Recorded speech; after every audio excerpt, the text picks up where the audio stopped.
সাহসের সাথে কিছু স্বপ্ন জড়া, তারপর পথ চলো নির্ভয়।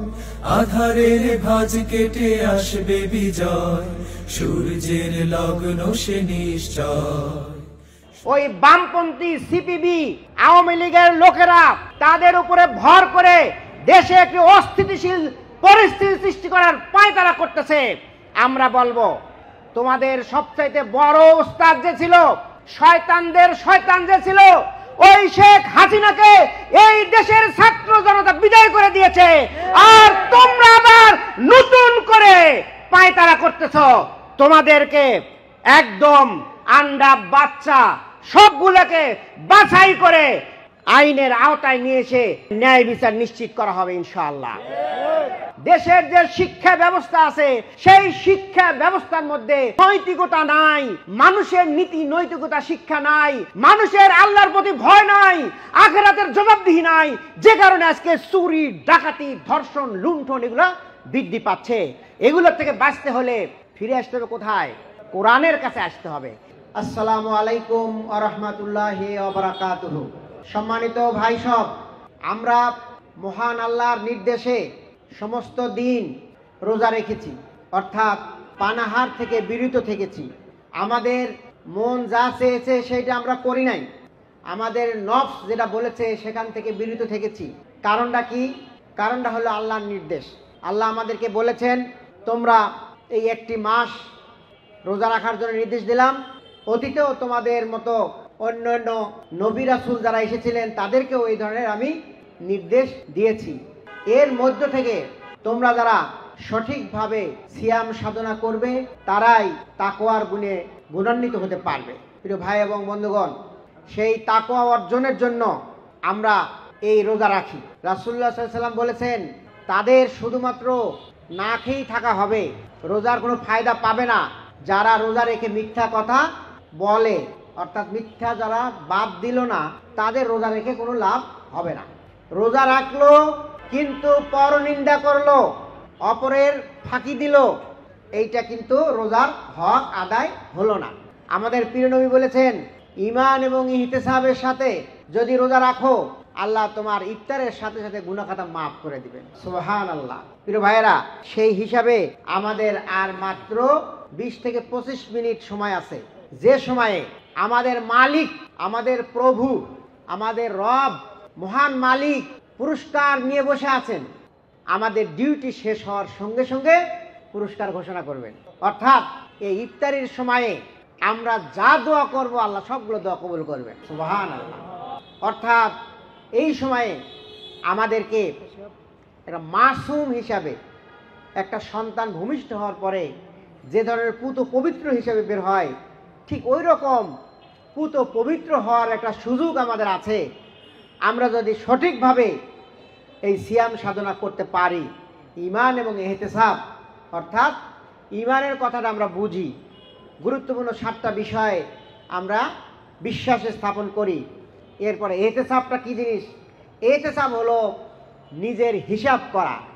আজকে আমার কি ডিউটি ছিল, আমি কতটুকু পালন করলাম, কারো হক নষ্ট করে দিলাম কিনা, কাউকে ফাঁকি দিলাম কিনা, কেমন যাবতীয় বিষয়, আল্লাহর হক, বান্দার হক, অফিসের হক, প্রতিবেশীর হক, পরিবারের হক, যাবতীয় হিসাব করে যদি আমি রোজা রাখতে পারি তাহলে আল্লাহ আমাকে মাফ করে দেবে। প্রিয় ভাই এবং বন্ধুগণ, সেই হিসাবে রোজাদারের জন্য 2টি খুশি।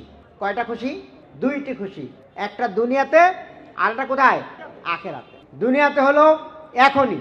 আপনারা একটু লক্ষ্য করবেন, যারা রোজা রেখেছেন তাদের মনের মধ্যে এখন কি হাসি, আর 20 মিনিট পরে আমি ইফতারি করব।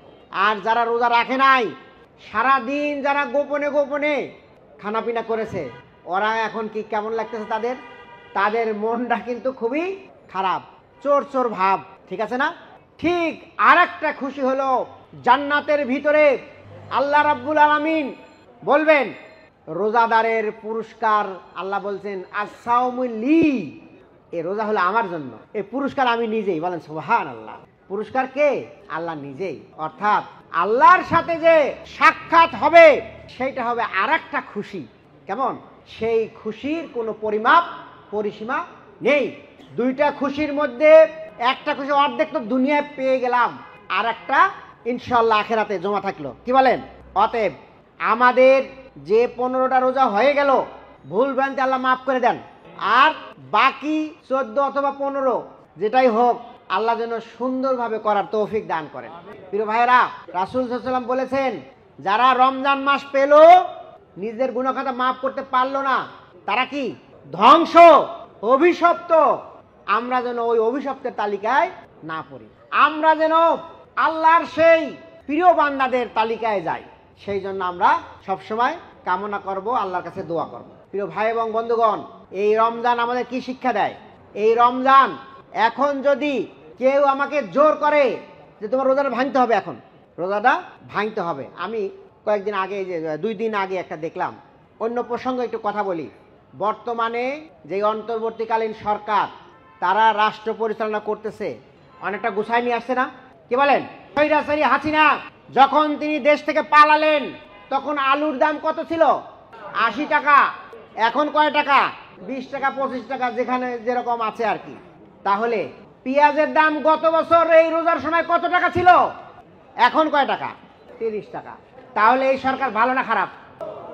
এখন বলেন, কিছু দুর্ঘটনা, কিছু দুর্বৃত্ত কিছু ঘটনা ঘটাইতেছেন, এটা পরিকল্পিত হতে পারে, ইচ্ছাকৃত হতে পারে, কিন্তু সেইগুলোকে একটা গোষ্ঠী পরিকল্পিতভাবে ক্যাম্পিং করে এমন একটা নৈরাজ্য সৃষ্টি করতেছে, মনে হচ্ছে দেশের ভিতরে কোনো সরকার নাই, এরকম একটা ভাব তারা তৈরি করতেছে। প্রিয় ভাইরা, আমরা ধর্ষণকে সমর্থন করি না। আমাদের বোন আসিয়াকে ধর্ষণ করে তাকে হত্যা করা হয়েছে, এটা নৃশংস ঘটনা। এর আমরা তীব্র নিন্দা এবং প্রতিবাদ জানাইছি এবং আরো জানাবো ইনশাআল্লাহ। সরকারকে আমরা বলেছি আসামিদের গ্রেফতার করেন, ধরছে না? ধরে নাই, সবগুলো আসামিকে ধরেছে। এরপরে সরকার বলেছে তাদের দ্রুত বিচার করা হবে, সাক্ষী প্রমাণ নিয়ে তাদের ন্যায় বিচার করে তাদের প্রতিদান দেওয়া হবে। আর কিছু করার আছে আমাদের? কিন্তু আমরা দেখলাম কি, ওই শাহবাগ চত্বরে তারা নাটক করতেছে, তারা বিভিন্ন অভিনয় করে তারা দেখাচ্ছে যে সরকার ব্যর্থ। ওই বামপন্থী সিপিবি আওয়ামী লীগের লোকেরা তাদের উপরে ভর করে দেশে একটি অস্থিতিশীল পরিস্থিতি সৃষ্টি করার পায়তারা করতেছে। আমরা বলবো, তোমাদের সবচাইতে বড় ওস্তাদ যে ছিল, শয়তানদের শয়তান যে ছিল, ওই শেখ হাসিনাকে এই দেশের ছাত্র জনতা বিদায় করে দিয়েছে, আর তোমরা আবার নতুন করে পায়তারা করতেছ। তোমাদেরকে একদম আন্ডা বাচ্চা সবগুলোকে বাছাই করে আইনের আওতায় নিয়ে এসে ন্যায় বিচার নিশ্চিত করা হবে ইনশাআল্লাহ। প্রিয় ভাইয়েরা, আমরা আইনকে হাতে তুলে নেব না, দেশের প্রচলিত আইনেই আপনাদের বিচার ব্যবস্থা করা হবে। বেশি ফাল পারবেন না, বেশি উস্কানি দিবেন না, মনে হচ্ছে দেশে আর কোনোদিন এরকম কোনো ঘটনা ঘটে নাই। প্রিয় ভাই এবং বন্ধুগণ, কি কারণে এগুলো হচ্ছে? আসল কারণটা তো উদ্ধার করতে হবে। সে কারণ হলো দেশের যে শিক্ষা ব্যবস্থা আছে, সেই শিক্ষা ব্যবস্থার মধ্যে নৈতিকতা নাই, মানুষের নীতি নৈতিকতা শিক্ষা নাই, মানুষের আল্লাহর প্রতি ভয় নাই, আখিরাতের জবাবদিহি নাই, যে কারণে আজকে চুরি, ডাকাতি, ধর্ষণ, লুণ্ঠন এগুলো বৃদ্ধি পাচ্ছে। এগুলোর থেকে বাঁচতে হলে ফিরে আসতে হবে কোথায়? কোরআনের কাছে আসতে হবে, ইসলামের কাছে আসতে হবে। ইসলামের যে কল্যাণ রাষ্ট্র ব্যবস্থা আছে, সেটাকে আমরা দেখি নাই? ওমর রাদিয়াল্লাহু আনহুর সময়ে আমরা দেখি নাই নিজে কোষাগার থেকে আটার বস্তা প্রজাদের বাড়িতে দিয়ে এসেছে না? তাহলে যে ইসলাম 1500 বছর আগে সাম্য প্রতিষ্ঠা করে দেখিয়ে দিয়েছেন, যে কোরআনের বিধান পৃথিবীতে সবার চোখে আঙ্গুল দিয়ে দেখাই দিয়েছেন, সাম্য, মৈত্রী, ভালোবাসা কাকে বলে, ন্যায় ইনসাফ কাকে বলে, সেটা কিন্তু দেখাই দিয়েছেন। ওমর রাদিয়াল্লাহু আনহু নিজের ছেলের দণ্ড কার্যকর করে নাই।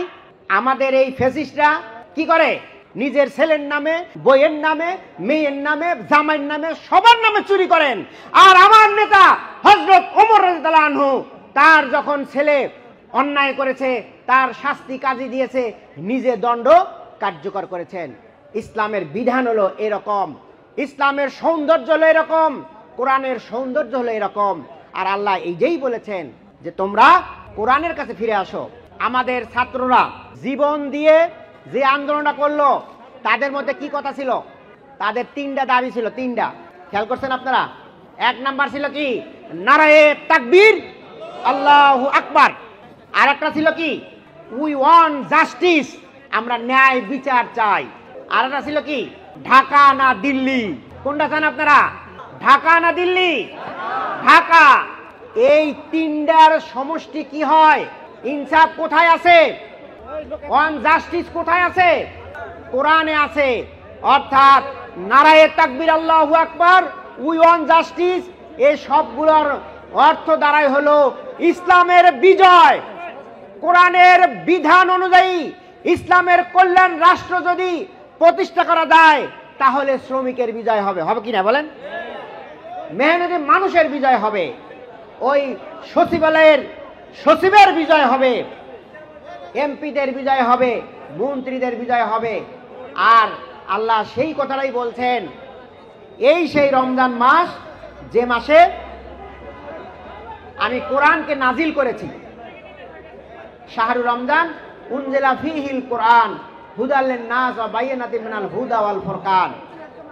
এই কোরআনকে দেওয়া হয়েছে হলো মানব জাতির হেদায়েত দেওয়ার জন্য, মানব জাতিকে শান্তির পথ দেখানোর জন্য এই কোরআনকে নাজিল করা হয়েছে। আর আজকে আমরা সেই কোরআন নিয়ে কি করি? তেলাওয়াত করে করে চুমো খাই।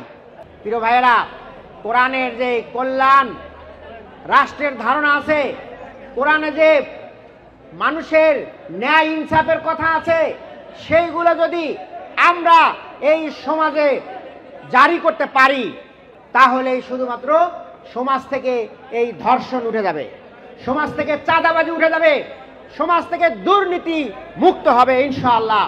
প্রিয় ভাই এবং বন্ধুগণ, বিগত 15 বছরে ওই ফ্যাসিস্ট হাসিনা দেশের সকল নিয়ম কানুন শৃঙ্খলা ভঙ্গ করেছে, এই দেশের নির্বাচন ব্যবস্থা ধ্বংস করে দিয়েছে, এই দেশের বিচার ব্যবস্থাকে ধ্বংস করে দিয়েছে। বিচারপতি যিনি সুপ্রিম কোর্টের বিচারপতি, তিনি বলেন যে আমি কি শপথবদ্ধ রাজনীতিবিদ, তাহলে ও কি বিচার করবে? যে কারণে ওই মানিকের অবস্থা কি হয়েছে বলেন তো? কলা পাতার উপরে শোয়াইছে গলায় গামছা লাগায়া। এটা কি দেশের সম্মান বাড়লো না কমলো? কমে গেল।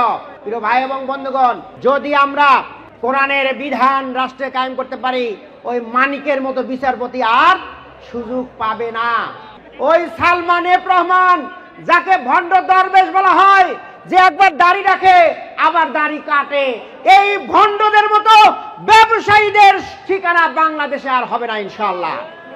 প্রিয় ভাইয়েরা, তাই আমি বলবো, এখন যে সময়টা এসেছে, যে পরিবেশ সৃষ্টি হয়েছে, কোরআনের পক্ষে কথা বলার জন্য বাংলাদেশের মানুষ আজকে উদ্গ্রীব হয়েছে।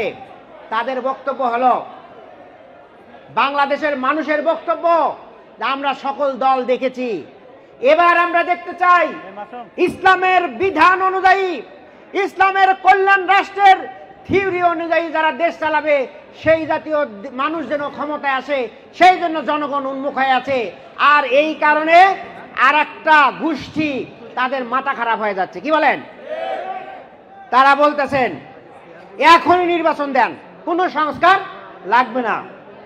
আমরা বলবো ঐক্যবদ্ধভাবে 5ই আগস্টে যে ঐক্য গড়ে উঠেছিল জনতার মধ্যে, সেই ঐক্যের মাধ্যমে আমরা আসুন এই দেশ গড়ার জন্য ভূমিকা রাখি। আমরা ওই ফ্যাসিস্টদের মতো কথা বলবো না।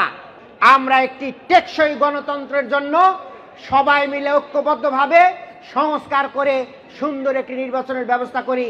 এই সরকার সেই দিকে আগাইতেছে। আমরা সবাই মিলে সেই কাজটা করার মাধ্যমে আমরা দেশে একটি কোরআনের সংবিধান যেন কায়েম করতে পারি। আল্লাহ আমাদের তৌফিক দান করুন। আমিন। আসসালামু আলাইকুম ওয়া রাহমাতুল্লাহি ওয়া বারাকাতুহু।